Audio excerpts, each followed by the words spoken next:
Well, it's good to have all of you here with us today, this morning. I hope you find it very helpful, useful, with lots of information. I'm the managing partner at Tyler Bursch. We're a law firm. We focus on representing churches, nonprofits, ministries, and we're blessed to be able to do that. Advocates for Faith and Freedom is a ministry that we launched for our law firm so that we could engage in taking on religious liberty cases. And the purpose of Advocates for Faith and Freedom is to defend the First Amendment right to spread the gospel of Jesus Christ. That's why it exists. That's why I really say, that's why I'm a lawyer. It's my goal to be able to serve the Lord in this role as a lawyer, to be able to help you as pastors in the church and Christians to be able to spread the gospel of Jesus Christ. Now, the time may come, and sometimes it seems sooner than later, that you may not be able to spread the gospel of Jesus Christ so easily. And talking to Jeff afterwards, he said, the exciting thing really is that when that time comes, we need to still spread the gospel. And maybe that's all in God's plan, and some would look at, depending on your eschatology, it's going to happen. The gospel is spreading in China like crazy. I was there a few years ago under persecution. And so maybe that's what we need here. I don't know. But as long as we have a First Amendment right to spread the gospel of Jesus Christ, that's why I'm here, and we're going to do what we can to try to protect that right and help you all to be able to further the gospel through your ministries. We live in this world that is so polarized now. And it's interesting that as we go into court, we have, you have these judges who are either leftist or they're on the right. I mean, it is often pretty crazy in some of the cases, particularly out here in the Ninth Circuit that I've experienced, where such hostility was brought against us because we used to bring our cases under Advocates for Faith and Freedom. And it got to the point where I began to recognize that there was such a bias that we have to be a little bit more stealth. We started filing all of our lawsuits under our private law firm name of Tyler Bursch. And the reason is because when we go to court, I want them to think I'm like any other insurance defense attorney or someone else who's just taken a case. I even argued a case one time, and I acted as though I wasn't a Christian. I said, Your Honor, it doesn't really matter what you and I think about this particular issue, but this church, this pastor has the right to believe what he wants to believe and to be able to come from that perspective. And so we have to be wise when we approach the courts and we're dealing with these issues. Let me launch my message today. There we go. Anticipating future adversities in the law. When I began to look at this, we thought, okay, let's talk about social media, hate speech, IRS, United Nations. I'm not going to get to the last two very well. When we started preparing for this conference and we put this outline together, I was working on a case with Netta Higuera, and it is the case known as Doman versus Vimeo. Now, this particular case came along, and it frankly just it took this and it took it to a new level. So let me tell you what about this case, though. Jim Doman is formerly engaged in the homosexual lifestyle. Good friend of mine. I'm the chairman of his board, and been friends for a lot of years. And in his case, what happened is he had videos that were 89 videos that were up on Vimeo's platform. Vimeo is a social media website platform that allows people to post videos, and he had his 89 amongst millions and millions and millions of others who have videos that were posted. And Vimeo emailed him and said, don't like your videos that they're harassing. Oh, what's harassing about it? He emails back, and he finds out they point out 5 videos that supposedly violated their personal rule that prevents what they call videos relating to sexual orientation change efforts. Well, Jim has some videos up of himself and other individuals pastors, ministers who were once in the gay lifestyle and just simply said, look what's happened to my life since I've come out, and some awesome videos, not harassing, not hateful, but they decided to take down all of his videos and banned him from the platform. And we looked at that and thought, wait a minute, you're a business in California. You're operating in California. They're headquartered in New York, but you're operating in California. And, California businesses, you're not allowed to discriminate in that fashion. And so we ended up bringing a lawsuit because we argued that they discriminated against Jim Doman and Church United on the basis of sexual orientation and the fact that he's a Christian based upon his religion. I'm going to ask Jim real quick to step up. I asked him to take a few minutes to introduce his ministry because it's relevant to what we're talking about, Church United. Thanks, Bob. Appreciate it, brother. Well, good morning. So let me ask you this. How many pastors are in the house? Okay, a bunch. Awesome. I love it. I wanted nothing to do with the church when I came back to Christ. I wanted to be Jesus with skin on to a lost and dying world. I wanted to tell the story of Jesus. I came out of the homosexual lifestyle June 8th, 2002. My partner was HIV positive and hepatitis C positive. God spared me from those two diseases. And I still boldly want to profess the gospel of Jesus Christ and that Jesus changes hearts and lives. I started Church United because I saw when the church comes together, we win, we stop injustice, and we stand up against evil, and we do good. I try to practice what I preach. I'm a pastor like many of you in the room. Sometimes it's hard. I get it. But I still want to tell the story of the gospel. And a friend said, what if you could go to seminary and help equip the church? Instead of not having anything to do with the church and just be Jesus running around trying to be Jesus to people who don't know him. I said, that makes strategic sense. I can maybe help equip pastors. How do we deal and respond to these issues affecting our culture?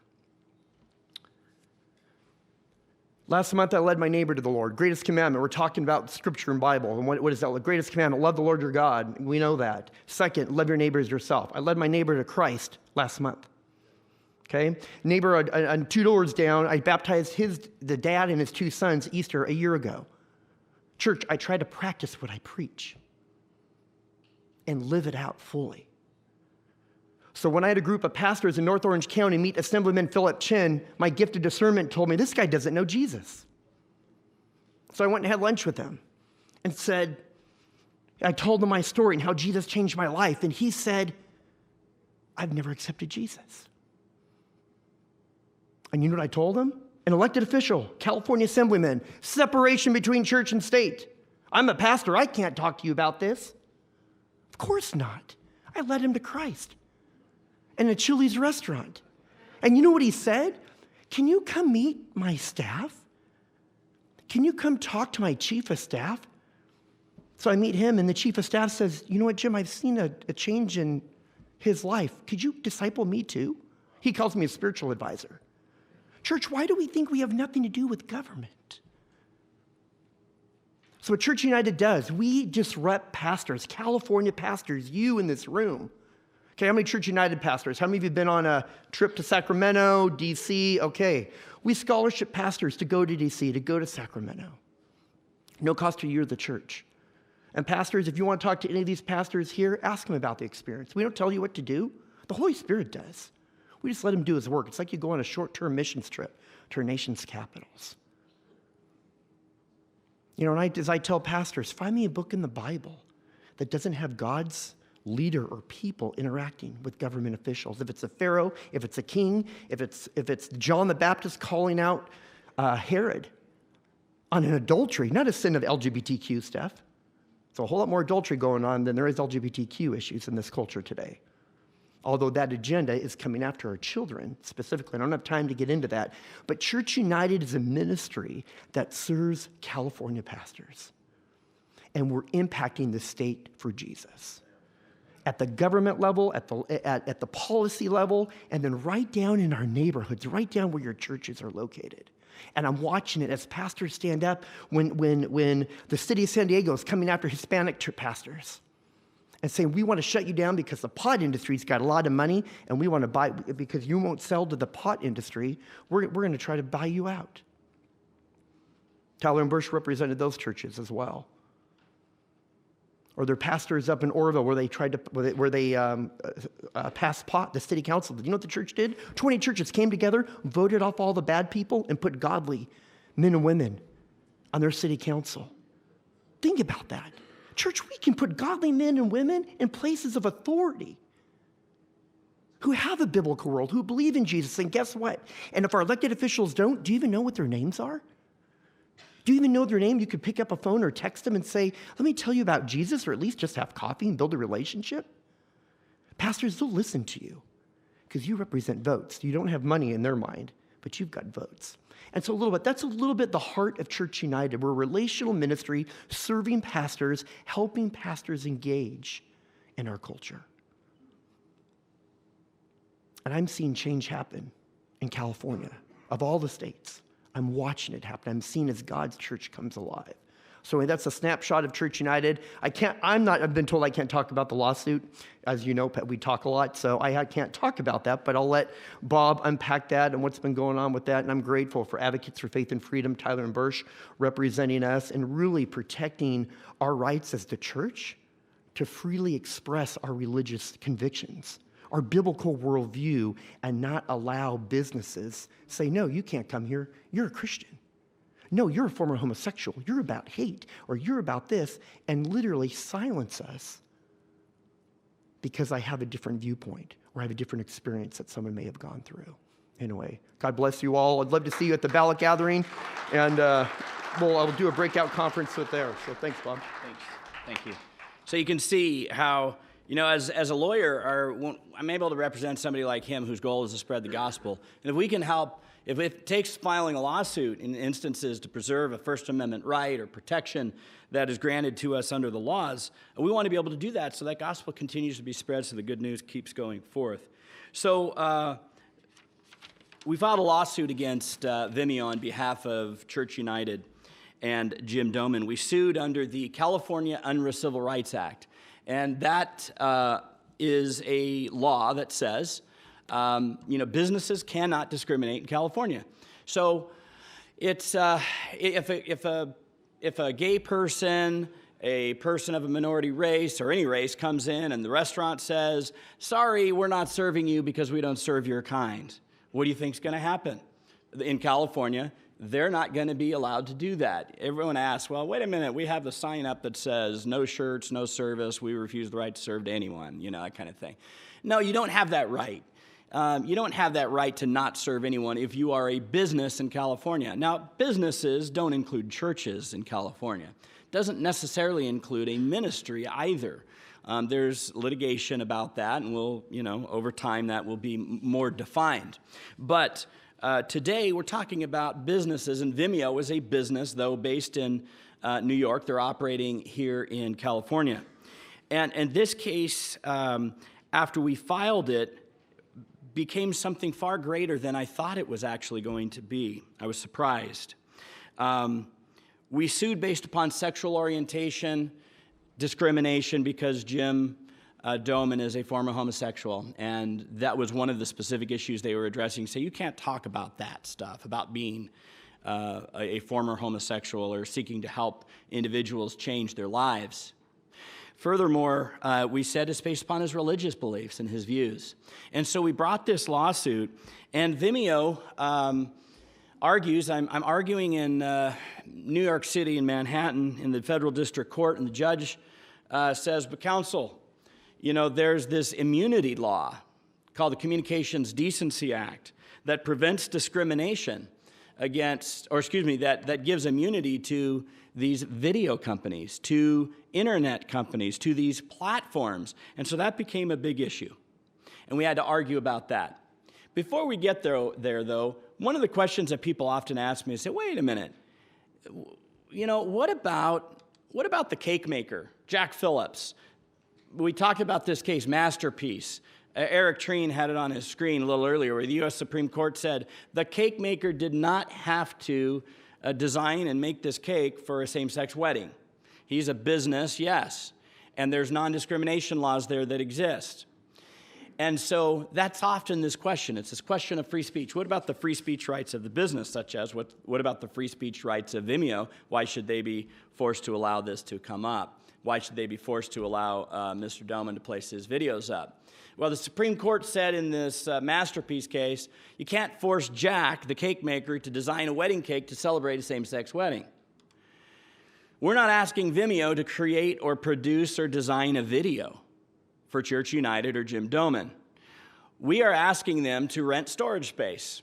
Just like a storage facility in California, they would not be allowed to say to someone who comes in and says, well, you're a lesbian, we don't rent any storage facilities to lesbians. You can't do that in California because there's a prohibition on discrimination in California if you're within a protected class. Well, Vimeo is just like a mini storage facility. It's just in the cloud. You load up videos and you store them there, and you can pay a fee and you rent. And for an added fee, you get some extra bonuses. But the bottom line is that's the difference. That's why the Masterpiece case does not apply to this situation, because we're not asking them to design, produce, create anything. We're just asking them to roll up a storage door and let us put some videos inside of it.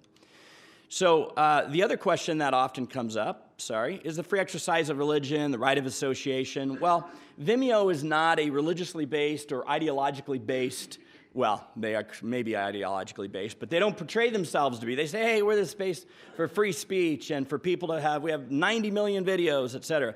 So a lot of these internet companies come out and say, hey, this is the public park, the public square of yesterday, right? I mean, really, free speech was all based in the public parks in the past. Not all, but, substantially. And so we have a lot of free speech protection based on what occurred in public parks and public sidewalks. And so today, that's the internet. That's this world that so many of us live in, and some of you are probably on right now instead of listening to me, which is fine. So that's the difference. If Vimeo came out and said, look, we are an organization that exists to promote environmentalism, and that's the basis of our video platforms. Well, if someone comes along and, talks about the great things, burning the Amazon and, creating paper out of trees, they're not going to be allowed to put their videos up on that platform, because that company would be ideologically driven and based upon some particular cause. Like a Christian company could have a Christian-based video storage facility for Christian-based videos. So there's the right of association in that way, but not when you come out as a business and you say, hey, we serve everybody. Because that's when this non-discrimination law in California comes into play. Let's talk about what happened in New York, though.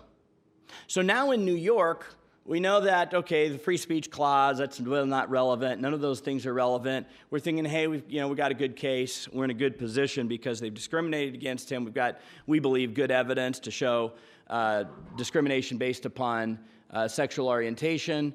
And sexual orientation, by the way, it's heterosexual, homosexual, lesbian, and I can't remember all the other ones because there's a lot more, honestly, in California, gender, et cetera, et cetera.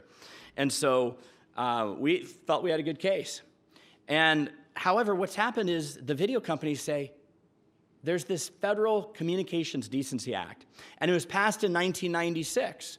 And let me tell you about this act. The purpose of this act was to give immunity to these new burgeoning websites, these chat rooms, AOL Online, remember Prodigy? Some of those early internet companies, and the purpose was to ensure that an interactive computer service company would not be held liable for third-party content, or in other words, defamation. Here's the case. Boyfriend puts up bad videos, defamatory comment about a girlfriend on Prodigy. Girlfriend sues Prodigy instead of suing the boyfriend. Congress says, wait a minute, this is not a good thing. This is going to hurt the internet. It's going to hurt technology. It's going to prevent the advancement of this new technology. We don't want that. We want to create a law that prevents, that gives immunity for defamation-type lawsuits. The other thing we want to do is we want these internet companies to also filter. We want them to be able to engage in some sort of filtering to prevent pornography because we want to protect children. So they come up with the term interactive computer services. So this new law would apply to all interactive computer services. I'm not going to read it all there, but effectively any computer server that allows multiple people to access it, that's effectively an interactive computer service. Who does this apply to? Who does this immunity apply to? I mean, look at it. Vimeo, it applies to. Amazon, think about Amazon, eBay, YouTube, Google. I mean, all the biggies, big tech and small tech as well. And it goes across the spectrum, not just social media, but it could apply to any service industry as well, including things like FedEx and other organizations like that. So, Attorney General Bill Barr, this was interesting, that just earlier, I think it was at the end of last week or earlier this week, there was a conference that was held in the DOJ. And so, Eric, we're going to talk about this at dinner tonight. So he has this conference, and he's concerned because this immunity section, which is called Section 230 up here of the Communications Decency Act, he's talking about, hey, it needs to be recalibrated because it's just given the tech industry too much immunity in his view. Well, you read the article, and of course there's people in the tech industry there that are saying, no, we need the immunity, we need to be able to expand, et cetera, et cetera. So the first section, this is the one that, if you read it, no interactive computer service shall be treated as a publisher, speaker, blah, blah, blah. Okay, let me translate. No defamation suits. That's what this is intended to do. The second section of this Communications Decency Act, you see I underlined good faith, obscene, lewd, et cetera, et cetera. Translation, good faith filtering is good, and we want to encourage that. And so we want to prevent tech companies from being liable, that we want them to be immune from lawsuits for defamation, and we want to encourage them to act in good faith and filter. So, what's happened? What's happened here in this case is the courts have just simply overexpanded the interpretation of this Communications Decency Act, and frankly misinterpreted the entire act, in my opinion, and I think we'll be able to prove that. We've appealed this case because the federal judge in New York said, Communications Decency Act applies, therefore the state's non-discrimination laws are trumped by this federal law, okay? So therefore, the tech company has the ability to discriminate. The Ninth Circuit courts have really interpreted this to provide this great broad immunity since approximately 2017, some cases a tad bit earlier, but in recent years, this concept of this broad immunity has expanded, and they've misinterpreted Section 1 and 2, collapsed them together, and basically said they can't be sued. They can't be sued for any instance where they delete accounts, where they prevent people from having accounts on their social media. They have the ability to discriminate against you based upon your speech. They have the ability to basically be immune from any conduct that they engage in, and it's a serious misrepresentation, I think, of what the law is. And I referenced the Ninth Circuit because here is, the headquarters of Google and all these other massive big tech right up here in Northern California. So a lot of the cases that have been addressed were here in the Ninth Circuit. There was one case in Florida who agrees with me, a district judge. And then my case or Jim's case that we're representing him in New York. And so now they interpret this to say they're exempt from all non-discrimination laws. They're not accountable to the courts even. The only entity they could be accountable to is Congress if they do something about it. And Congress has talked a little bit about it at this point in time. They're free to define hate speech and however they want to define it. It could be the mere fact, as in this case, where Jim Doman is giving his testimony about how he came out of the lifestyle and how God has helped him. And so what's happening here with big tech is they're free to censor any speech or any person. The public square of yesterday is the internet. And so now we're in this circumstance where big tech controls. They control our lives to a large degree. They know who you are, where you are. They know how often you go to church. You know, I was in Tennessee a few weeks ago. I went to a battlefield, and you drive through. You make a phone call to a phone number they give you, and it gives a recording of what happened on that battlefield. So later that night, I pull up my Instagram account. Guess what's up on Instagram? An advertisement about touring battlefields in Nashville, Tennessee. You know, they know where we're at. They know so much about us. And I think that they probably know on a scale of 1 to 100, are you a Christian? Are you whatever your religious faith is, are you 100? Are you a 90? Because of what you study, what you read, et cetera, et cetera. So it's interesting. So what does this mean for the future? Social media, consumer websites, such as Amazon, access to services, even internet access itself is covered by this law. Your ability to access the internet through Verizon or Spectrum or whoever it might be. So, looking at all of this, you have to stop and wonder, wait a minute. They have this ability of complete and utter immunity to discriminate against anyone based upon race, religion, color, creed, sexual orientation, etc. But in reality, who do you think big tech wants to discriminate against most? What message do they want to prevent most? I think it's the gospel of Jesus Christ, ultimately, that they're going to want to prevent in the long run. And so it's something to think about. It's something to consider. This is a big case. We're appealing it to the Second Circuit. We're going to be arguing about whether or not this interpretation that has been given is proper, where they've given such broad immunity. I don't believe it was ever intended to be that. I actually argued in front of the judge in the federal court. I said, Your Honor, I can't imagine that Congress ever intended to give big tech the right to tell Rosa Parks to find another bus. Can't believe it. Can't believe Congress would ever intend that. So, but it appears the courts have interpreted it to be that. All right.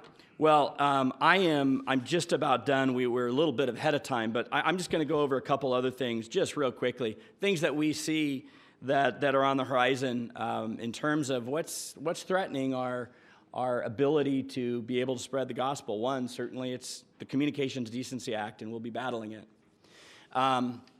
I'm sure every one of your ministries has some form of social media or internet or website or something. Let's talk about a couple other things. Art Hodges, a gentleman down in San Diego, pastor, stood up, and a neat man who protested a, what do they call it, drag queen story hour that was going on. And, he ends up, the polarization of society, he goes and peacefully demonstrates with a group of other pastors, helped arranged by Jim Doman, and his church gets vandalized. We have another case, this recently in the news, where a same-sex couple wanted a videographer to video their same-sex wedding. The Eighth Circuit, after the lawsuit was brought, Eighth Circuit says no, they don't have to. Masterpiece case, just like the cake baker doesn't have to create a video, they don't have to video a same-sex wedding if it violates their religious beliefs. But unfortunately, we're seeing these non-discrimination laws often, instead of protecting us like this, like in this Vimeo case we're talking about, they're being used, and in this case, the Attorney General Ellison vows to continue to seek to enforce this non-discrimination law. And more. There's so much going on throughout the world that you'll see in Virginia.